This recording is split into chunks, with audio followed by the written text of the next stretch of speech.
Hi guys, and welcome to this week's episode of the In the Hub podcast, brought to you by Playbox Technology UK. Today, I'm speaking to Chris Shaw, Chief Operating Officer at Cobalt Digital.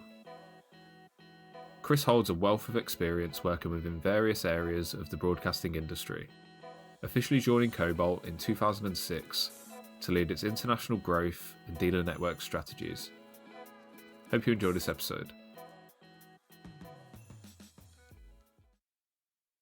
Right, so Chris, welcome to the In the Hub podcast today. Thank you very much for obviously taking the time out and coming on and speaking to us. How are you doing today? Yeah, very good, very good. It's a nice, hot, humid Texas. It's going to get warmer during the day. So, yes, thank you for having me, and good speaking with you all. So, Chris, if we do just get started straight into the kind of questions that we've got for you today. Sure. Just for some kind of background on you, how did you personally come to be involved in the broadcasting industry? You know, where did it all begin for you? Well, 40 years ago, I worked for, I was a cost accountant, believe it or not. I worked for a company in the UK called Link Electronics. That's the UK Link Electronics. We developed studio cameras, all range of small devices for signal processing. But I was contracts manager for the systems group and traveled much of the world negotiating contracts for the systems group, and that's where I started. At a later date, I was asked to come to the US. I have an American wife, and I was asked to come to America to assist the Snell and Wilcox at that time in their company in Sunnyvale, California. And since then I have moved on to American companies, and I've been over here, say, for 40 odd years. Yeah, because I was curious actually about why you, obviously with starting off in the UK, I was just curious to how you found yourself, obviously based over in the US, and was it just that good over there that you couldn't kind of leave? Well, it was. Let's not get too much into that, but I think it was partially due to marriage, and my wife's relatives are over here, and but I was fortunate to meet some very good people in various companies, and eventually including Gene Zimmerman, the founder and president of Cobalt. I've worked with Gene now for two different stints, one for 8 or 9 years, and then I left, and he asked me to come back about 3 years ago to help him out, and I've been with them ever since, and enjoying what I'm doing. Yeah, 100%. That leads us quite nicely on to the next question I had for you, Chris, which was, who are Cobalt Digital, and what kind of products and services do you guys provide? Well, Cobalt Digital was founded in 1997, and I think basically Gene developed the first throwdown box A to D, D to A for NEP at the time. They asked, he said he could do something. They asked if he'd supply some, and I think that eventually went into thousands, and therefore it was necessary to create a company. Then a few years ago, we joined. We were the joint founders of openGear with Ward Beck, Ross, and ourselves, and we have focused very much on the openGear line since then, with a extensive range of product, not just focusing on one area. But we still do throwdown boxes as well. We find that's still a requirement for the customers. Yeah, and now that we're kind of, and I hate to bring it up, Chris, I know we've all been speaking about it, a lot over the past kind of year or so.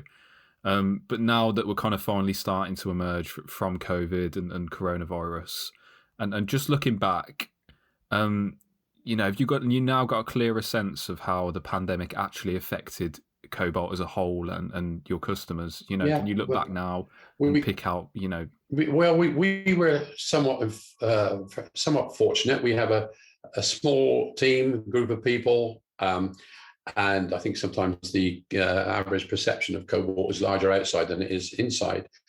But we had to make some cost cuts, and we did that by reducing salaries. We never furloughed anybody. We never laid anybody off. We've actually added people throughout COVID. yes, it did affect our customer base. Yes, it did affect traveling. It affected trade shows, which we'll talk about a little bit more later. But those were sort of cost savings in themselves, and we reinvented ourselves as far as marketing, doing a lot of more email blasts, webinars. I know that sends shudders through people sometimes, the webinars. We've had too many of those. But we've perfected them a little more. I think we realized that the original webinars that we were watching and that we were actually participating in ourselves were too long. You've got to limit the time. So we've reinvented ourselves. And I mean, we've come through the pandemic. We have taken on more engineering staff. We've now, salaries are back to where they were. We've paid off all the past monies that we had reduced the salaries. So we're back up to full speed. And this month, for example, is going to be a record month in our sales. And it's a tremendous feeling that we've come through this, and we see a light at the end of the tunnel, and it's not the train coming the other direction. So we have been very fortunate keeping the team together and working through this. Yeah, definitely. I think it's been such a learning curve, hasn't it? And yes. Any company that's been able to even survive over the past year, we've got so much respect for those guys. And it's just interesting to see how different companies have dealt with it. So like you said, Cobalt had its own approach in such uncertain times. And it's great to hear that now you guys are bouncing back in a big way as well. So obviously, Chris, I know you dropped in a little mention about openGear a little earlier and the importance of these kind of cards for your customers and for the kind of wider industry. And I stumbled across a news article pretty recently, obviously about you guys acquiring the rights to the Ward Beck range as well. And I just wanted to kind of prod a bit and say, what do you think the future holds for openGear as a technology? Can you guys see a couple of years into the future? Where do you think it's progressing to? Well, look, gazing into my crystal ball, which quite often gets very foggy, yes, we do. I mean, we acquired Ward Beck because we wanted to retain the IP for the analog audio and video portion of their product line without having to redevelop ourselves.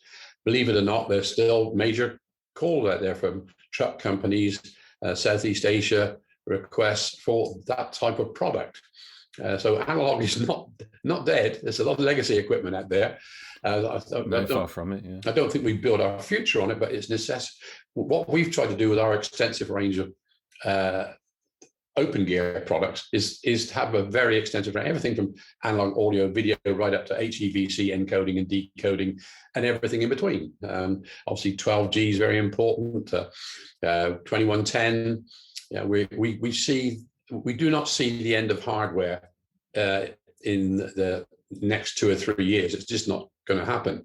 What we do see is the necessity of being able to put software options onto your cards so that the customer, if he wants a logo inserter, if he wants color correction, etc., we can provide the options all the way through to Dolby encoding. And we are looking at several other opportunities. But it's having the wide range of product that has helped us through this situation. So a truck company, for example, won't just come to us for a DA. They want our up-down cross converters. They want the ability to have HDR conversion. And we partner with Technicolor for HDR technology, and so we found that extremely important for as we move forward for sports, etc. It's having a diverse range, and of course, coming from a sales background, the engineering never moved fast enough for us, and we always want and the customer always, that's just what I want, but I want it to have pink stripes. So you have to always try and gauge when a customer requests an option for the future, what's the real revenue in this? Is this going to be 1 or 2 cards? is it necessary to have just one or two cards that's going to slot in, and therefore the customer will purchase a lot of other cards in the library? You don't want to send engineering down a rabbit hole working for months to provide a function that you're going to sell one or two cards. I mean, you have to make a case for why we're doing this, and it's a very difficult line to move sometimes.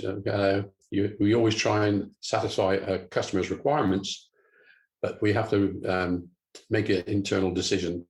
Going back to when I started, I remember with Link Electronics, we were developing cameras, etc. We expected to get 5 to 7 years out of these products when we developed them. Now we're hoping to get 9 to 18 months out of some product. Everything's moving so dynamic. And many man years can go into some, even the development of cards. Obviously we get the statement, oh, it's only software. No, it costs money to develop that. But so we see a great future in openGear moving forward, especially as more and more frames getting out to the market. Yeah, 100%. It's great to hear that you guys have got that kind of roadmap set up, and you know where you're kind of going with it. And also just touching on the engineers there as well, Chris, oftentimes, forgotten kind of behind the scenes. But massive respect to those guys as well over the past year, because it has been absolutely crazy. Oh yes, and as the technology has, the depth of technology has increased. Now, dealing with DAs of the past, SDI or analog or whatever, is one thing, but then you start getting into HEVC encoding and decoding, or you're getting into complex up-down cross conversion, including HDR conversion, HDR to SDR, SDR to HDR. It's the complexity of the product, even if it's on a card, is tremendous. It's confusing me just thinking about it, Chris. So if I just touch on, obviously your customer base is pretty huge over at Cobalt, and I couldn't dream of covering every single industry that we find your products in. But one kind of interesting one in particular that a lot of industry kind of news has been surrounding at the moment is obviously live sports and live sport production. Yes. Yes. So I just wanted to ask, as that kind of resumes and everything kind of gets back to normal over on that side, do you think COVID did anything to expose kind of flaws in the workflows of live sport production? Well, I think, we've all seen the increase in REMI or remote applications, where the commentary, transmission, etc., will come from a remote site, sent from maybe a smaller group of people in a truck, send it back to Stamford, Connecticut, and that's transmitted then across the world. The commentators are sitting in a remote spot. So that has changed dramatically, and I believe has improved and is improving all the time as the networks, etc., get more attuned and trained on this. So yes, it has changed that situation. Trucks are still big, but I call them trucks. So production trucks, so outside broadcast vehicles, are still in great demand at the ground, but not to having the same number of production staff as they needed previously. And so the remote application has changed that significantly. Yeah, I think that there's so many different aspects of it that have changed, and like you said, a lot of it is down to obviously social distancing and production staff, not as many staff, allowed to even be in the same room or area kind of. Sure. Thing. Well, I think that's the basis of it, but then the various companies, broadcasters, found out that they could do it a lot more economically, not having to fly crews across the country, not having to fly there's still an element of the obviously commentators that are live on the ground, but that is becoming less and less. And as the skills become more honed from these remote sites, I think we're going to see that increase. Yeah, 100%. I'm quite excited to see how it further develops. To be honest, I'm just happy to have live sport back, to be honest. It was a really, really weird time yes, when that was all kind of on hiatus. Yeah, although living in the US, My wife is American, but she and I are huge soccer fans. Yes, Football, yeah, English. We kick the ball, not throw it. And we were heavily into the Premier League and obviously the Euros at the moment. We love watching that.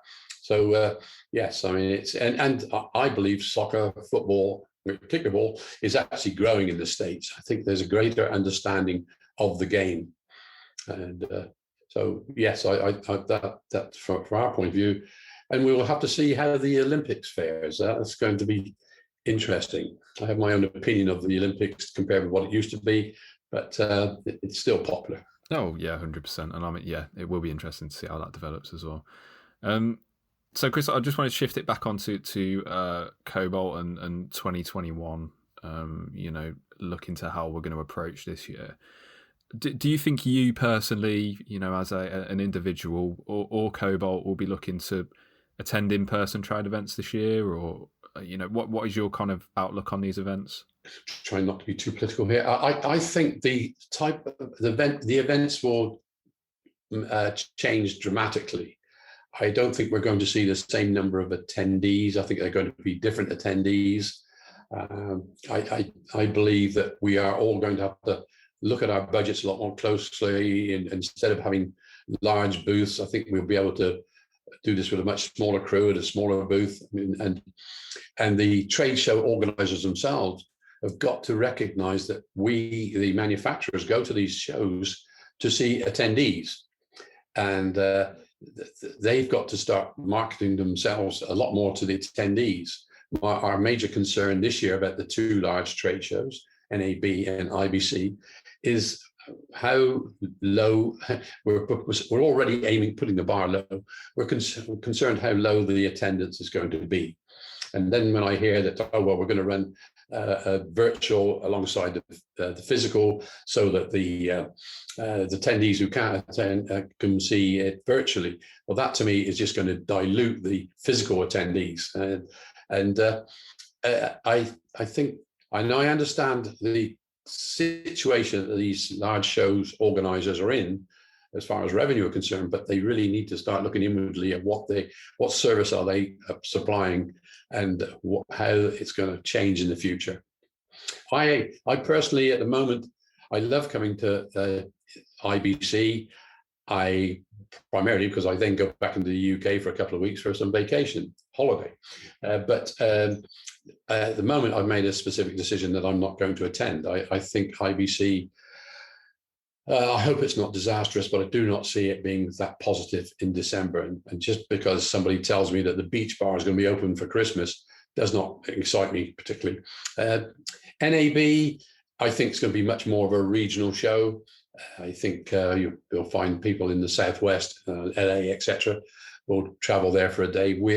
We are discussing with customers, and I have to say there's not a lot of enthusiasm or enabling of staff to go to NAB in September or October. I've lost track where it is now.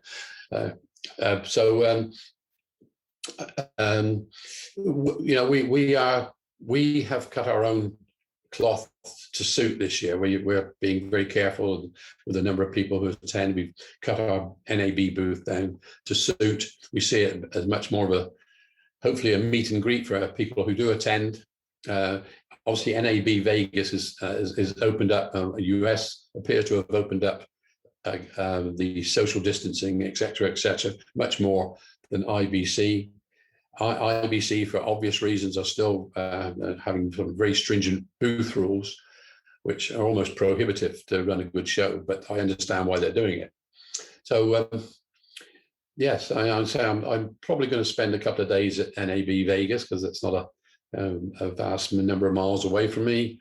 But at the moment, I am not personally going to IBC. That we'll have a small team that will go there. Yeah, 100%. No, it's completely fair enough as well, Chris. I completely understand. In terms of virtual events, I know we touched on it a bit in that kind of hybrid aspect, but when it, casting back to 2020 when they were just coming about, and obviously we had, the IABM's virtual events and IBC and things like that. Do you think these virtual events were beneficial for Cobalt, and why or why not? We have not participated in a large number. We've participated in very few, but I have to say that we've not found tremendous success from any of them. It's just it just has not worked the same, and it's still very difficult to man a booth, have somebody sitting on a computer. You can use the argument that you've got attendees coming to these virtual booths 24 hours a day. Well, then you've got to have somebody attending these booths, and we have not really found them that exciting or successful.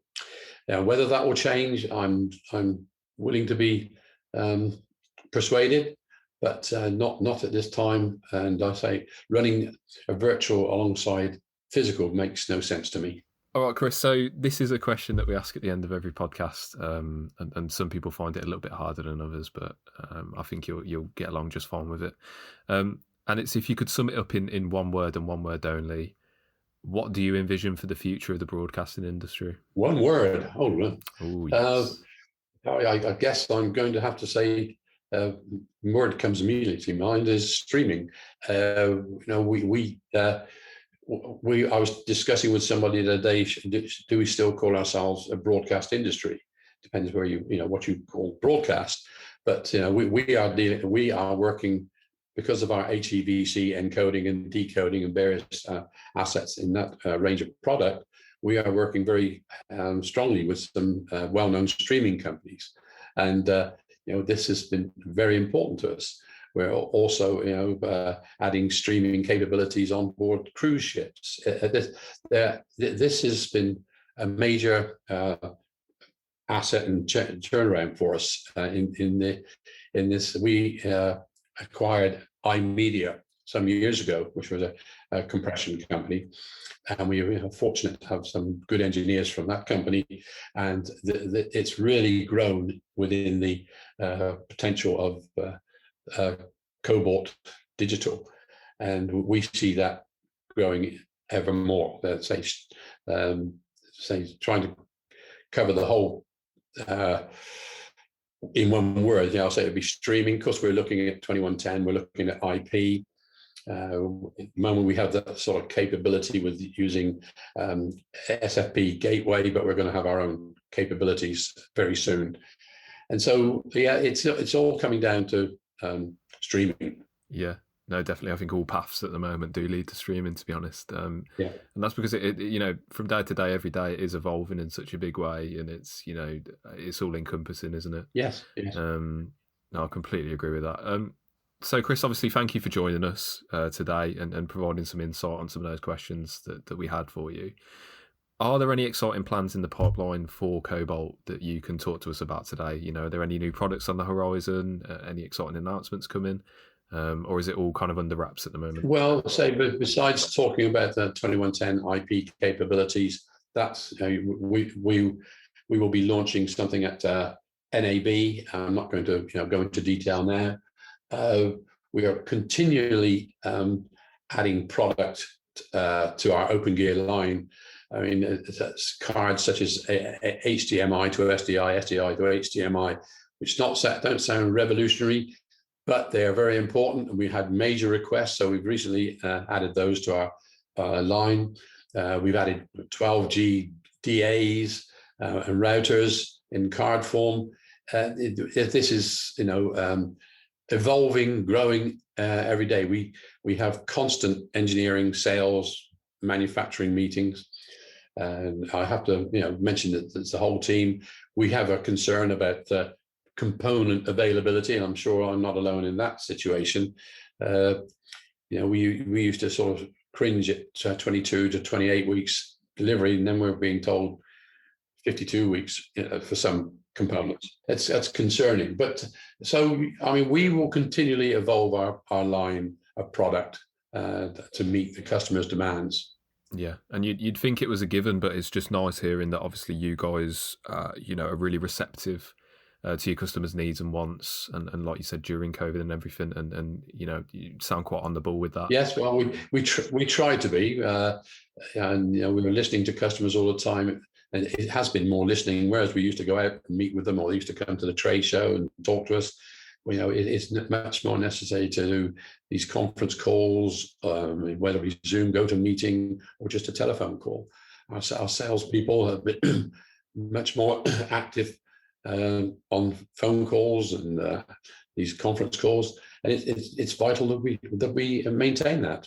And how can people get in touch with you, Chris, or Cobalt directly if they want to inquire about anything? Well, the probably best way to get in touch with us is obviously our website, which is www.cobaltdigital.com. That will give the range of products. You'll also find to get in contact with our sales group. It's sales@cobaltdigital.com. That's the email address. And we will then determine what area of the world, what part of the US, what part of internationally people are, and we will get the appropriate sales manager, director to contact the inquirer. Yep, brilliant stuff. And we'll link to the website in the podcast description as well, Chris. So anyone on Spotify, Apple Music, feel free to head to the description and find the Cobalt website there. So yeah, thank you again, Chris, for taking the time out of your morning to do this podcast today. I really do appreciate it, and thank you for coming on. Well, I hope it all made sense and there was something valuable in there.